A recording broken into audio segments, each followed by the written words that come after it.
To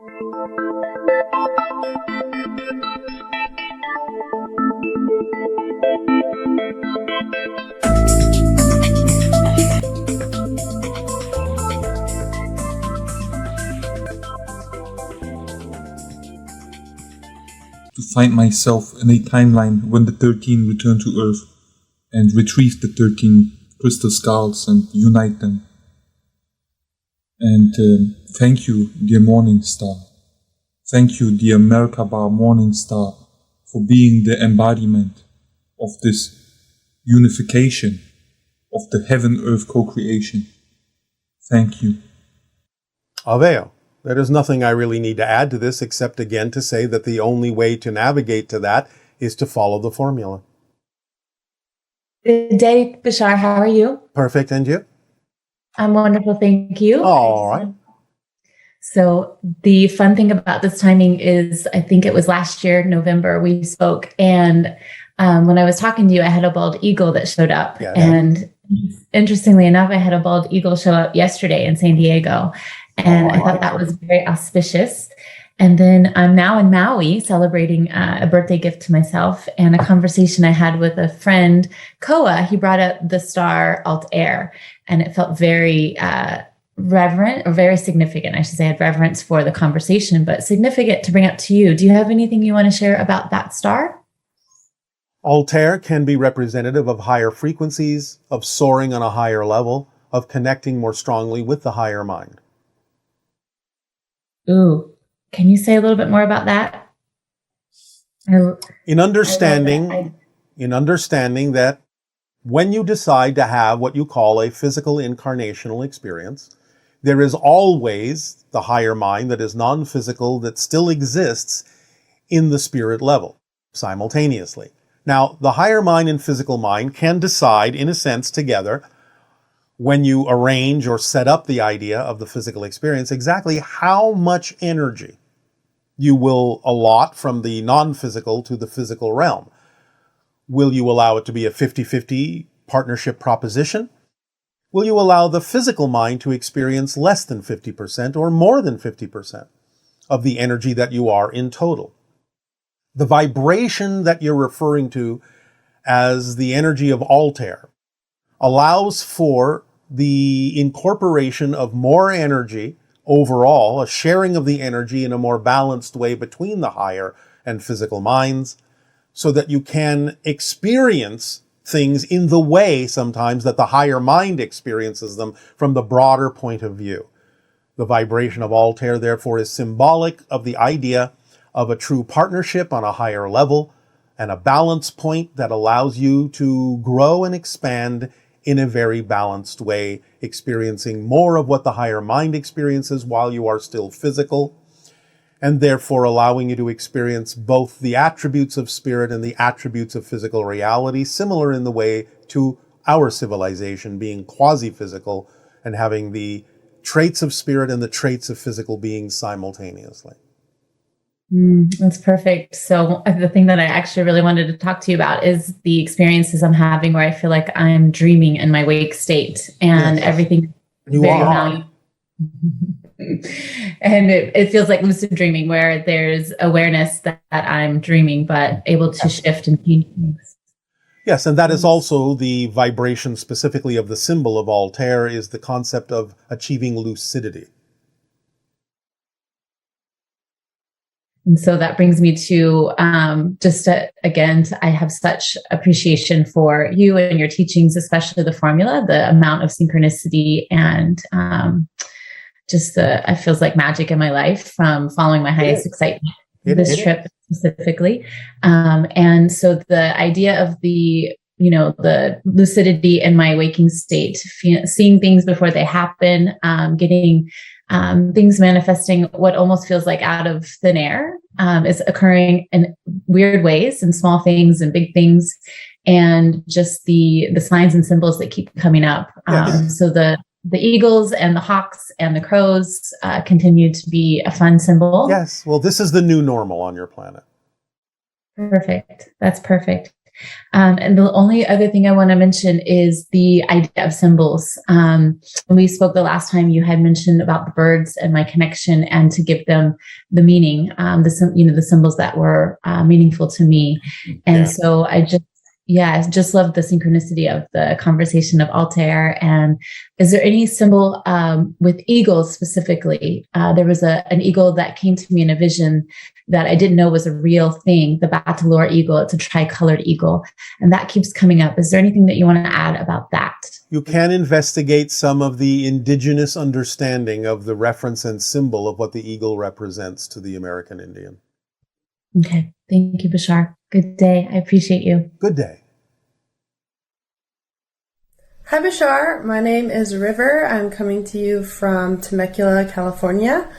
I would love to ask about these different archetypes that I've been getting in plant medicine journeys recently. And it's the same archetypes over and over again. One is Santa Fe, and the element of like dry desert, sand, and just like a lot of smoke, and the archetype of a pregnant woman with brown skin. And another archetype that's been coming up has been ayahuasca, and specifically like the snake in the rainforest.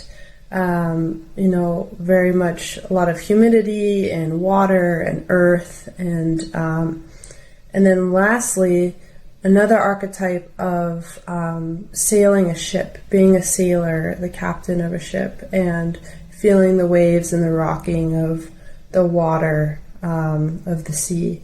And I was just wondering if you could shine some light, your perspective on these archetypes. And typically I've noticed that I'm more of a male character as a sailor, and then for ayahuasca, that archetype is more woman and snake kind of energy. So anything you had to say about that, I would love to hear. Thank you. This is actually a number of different things all mixed together. First of all, some of this is what you refer to typically in linear terms as memories of other lives. Now, again, everything exists simultaneously, but you make energetic connections to other beings that exist, whether you think of them as the past or the future, doesn't matter. Everything exists in the present. But linearly speaking, you usually call these things past life memories. So the idea of the sailing on the ocean and so on and so forth is more in that direction of connecting your energy to beings that are sailors and merchants and traders, exchanging goods and information across vast oceans as a symbolic archetypal representation of the exchange of information between different levels of your consciousness in order to make stronger connections and stronger bonds to integrate yourself more fully. The idea of the ayahuasca and the teachers of the earth and the idea of the Southwest is more a representation of connections to indigenous American Indian experiences and shamanistic experiences also in South American jungles. The idea being also that you're attempting to integrate and balance the masculine and feminine energies within yourself. And the snake represents the idea of ancient wisdom that makes you pregnant with new ideas to bring forth a new you. So the idea of the polarization of the dry desert sands and the lush humidity of the jungles is also what you're exploring and bringing into integration, are those ideas of what may seem to be opposites, and yet they all come from the same basic central source. So all of this has to do with interconnection, forming stronger bonds between different aspects of your consciousness, the physical mind, the higher mind, the polarization of different experiences and environments that you're connecting to that allow you for stronger integration within yourself of many different aspects that will allow yourself to be born anew as a new person. So you have many different symbols here archetypally to help you understand the integration going on in your journey right now. Hello, Bashar. Good day. Good day. I have a few questions about emotions in the home. And the first one is, how come our emotions are displayed more intensely and deeply in the home and family rather than at work or socially? Because in the home, you have the ability to understand where the emotions come from and go through whatever process you need on a personal level to allow your belief systems to be sorted out and to be chosen based on what you prefer. Whereas when you are in a working situation, the idea then is to bring what you've learned about being who you are and applying it to a team effort, so to speak, rather than working on the idea in a more personal and private way when you have the time to do so. So one is inner work, and one is the result of the inner work going into outer work. Yeah, I love that. Okay, I relate to that. Thank you. Yes. And so when we're triggered emotionally in the home, it can look like we regress to the age, maybe that possible trauma happened. Is that what happens? Because, you know, you can just get like childlike sometimes, whether it's you or your partner or... Yes, you take on the vibration. You can, don't have to, take on the vibration of the timing of the occurrence. But again, the idea is to allow yourself to understand how you can benefit from what you experienced and how you can become a different person that no longer has that history. And sometimes it's harder than others. So is that just practice? Like you see the same kind of pattern happening again. Is that just practice of mindfulness and just growth? Yes. But again, it can be an indication of what kind of beliefs you're specifically holding on to that don't necessarily allow you to move forward. So remember, there's no such thing as an inherently difficult situation. Only the belief makes it seem difficult. And if you understand how beliefs work and how they do that to perpetuate themselves, speaking of negative beliefs, then that's something to understand more clearly as well. Because sometimes it may not even be that you really have that much left to work on, but the negative belief may not want you to let it go, and therefore it may make it seem that there's more there than meets the eye. So it can just go and repeat until you kind of understand that, get that at a deeper level. Exactly, because that's one of the tricks of the negative belief, is making you think that, well, this is going to happen again, and well, this is going to happen again, and well, this is going to happen again, and well, this is going to happen again. And that just keeps you in a loop that doesn't really allow you to realize you may have actually already dealt with this. It's the last vestige. It's one of the tricks that represents the last vestige of a negative belief attempting to prevent you from letting it go. That's just how negative beliefs perpetuate themselves. So there may be nothing left to really look at, but the negative belief may convince you that you'll keep revisiting this. Yeah, tricky. Yes, very. So when you understand how negative beliefs work, you'll start to see through the smoke and mirrors. Now, if there is truly something for you to deal with, then you'll find that too. But pay attention to the fact that negative beliefs may be giving you empty threats when there's nothing to resolve anymore. Yeah, that's helpful. Thank you. That's really helpful. You're welcome. And so our family ancestors, their unresolved emotional issues, do they get passed down until someone in the family lineage evolves them? Like their negative beliefs, say my great-grandmother's negative belief, if she never transformed that, that's going to be somewhere in me and coming through? Possibly. It depends on the agreements that you have made in your relationship to the idea of your family. Now, other people will also, in some way, shape, or form, on some level, continue to also resolve those things in their own way, on their own path. But yes, you may have agreed to play a part in helping to resolve that issue for the family. It just depends on your agreements.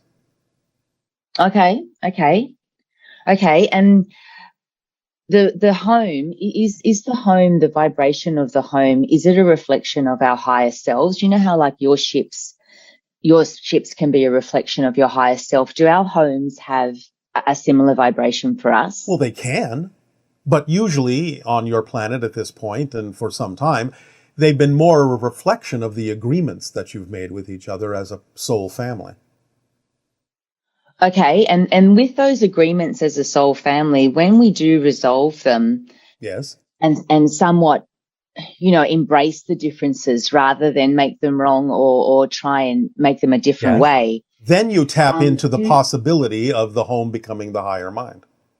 That's what I thought. Okay, that's what I was about to ask. That's the idea, is not to have a fake existence in the home, but it's to get to a point of complete peace around each other, because it does feel more intense in the home than anywhere else. Well, yes, because that's where you've agreed to work on these things with each other. Because it's Okay, more that intimate, makes it's more sense. personal.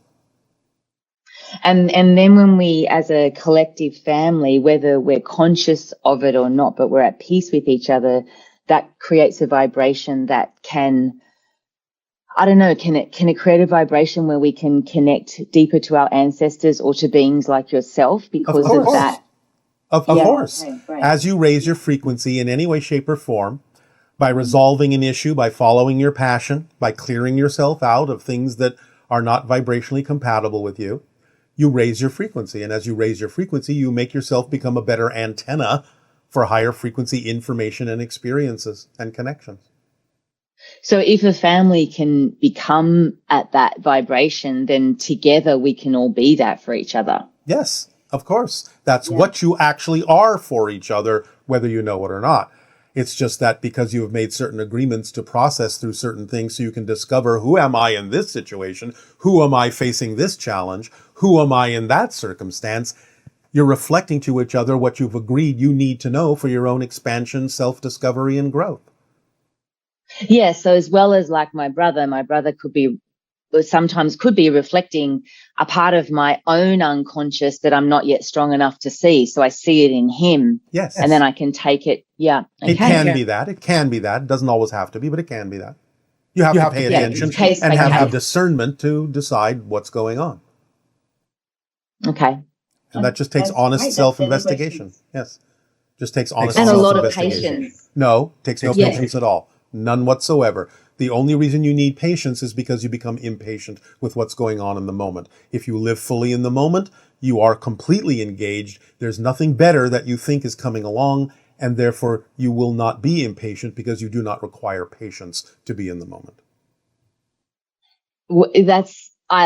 I am choosing to believe that. So it's my negative belief that would say, or anyone's that would say it's somewhat more challenging to do it in the home or family, or that's because I've made the contracts with those people. Yes. So there's a different vibration. Of course there's a different vibration. But again, it can be challenging, but challenges do not have to be a struggle. Good. Another great point, Bashar. Thank you. Another great point. You're welcome. Okay, well, that's my questions. Thank you so much. Aveo. Yeah, unconditional love. And to you as well. Thank you.